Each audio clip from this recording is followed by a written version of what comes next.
Bismillahirrahmanirrahim. Assalamu alaikum everybody watching me. I am Dr. Sheikh Rasheed from Pakistan. Here we are performing abdominal scan in which we are concentrating on the liver.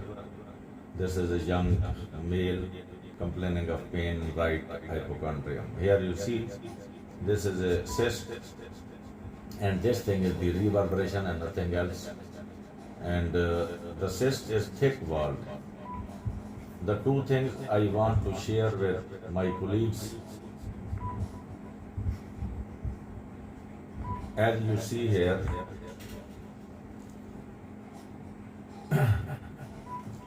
this is the wall of the cyst, and this is a black halo around it.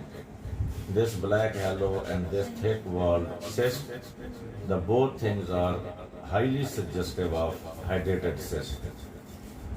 So now we move towards the high frequency probe and see what is the actual story.